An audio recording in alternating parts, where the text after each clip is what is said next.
அஸ்ஸலாமு அலைக்கும் viewers. Let's make chocolate glazed doughnuts. இது பண்ணுறதுக்காக ஒரு பவுலில் நான் மைதா மாவு, உப்பு, சர்க்கரை, ஈஸ்ட், அதுக்கப்புறமா ஒரு முட்டை இது எல்லாத்தையும் சேர்த்து நல்லா நான் மிக்ஸ் பண்ணிக்கிறேன்.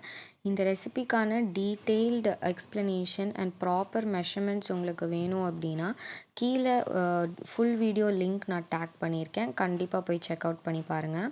இப்போ நம்ம இது எல்லாத்தையும் நல்லா மிக்ஸ் பண்ணிவிட்டு கூடவே வெதுவெதுப்பான தண்ணி இல்லைனா வெதுவெதுப்பான பால் சேர்த்து நல்லா பிசைஞ்சு எடுத்துக்கோங்க. இது அட்லீஸ்ட் ஒரு 15 மினிட்ஸ் நம்ம நல்லா பிசையணும். அப்போ தான் நல்லா சாஃப்டாக நம்மளுக்கு டர்ன் அவுட் ஆகும்.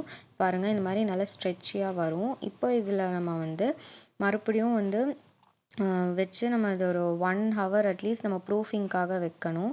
1 ஹவருக்கு அப்புறமா நல்லா உங்களுக்கு ரைஸ் ஆகி வரும்.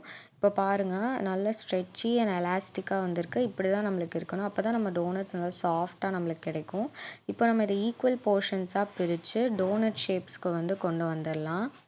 இப்போ நம்ம ரெடி பண்ணி வச்ச இந்த டோனட்ஸை மறுபடியும் நம்ம ப்ரூஃபிங்க்கு அட்லீஸ்ட் ஒரு 30 to 40 மினிட்ஸ் விட்டோம் அப்படின்னா இன்னும் கொஞ்சம் நல்லா ரைஸ் ஆகும். அதுக்கப்புறமா நம்ம ஆயிலில் போட்டு ஒரு நல்ல ஸ்லோ ஃப்ளேமில் நம்ம இதை நல்ல கோல்டன் ப்ரௌனாக ஃப்ரை பண்ணி எடுத்தோம் அப்படின்னா நல்ல சூப்பர் சாஃப்டான டோனட்ஸ் நம்ம வீட்டிலேயே செஞ்சு முடிச்சிடலாம்.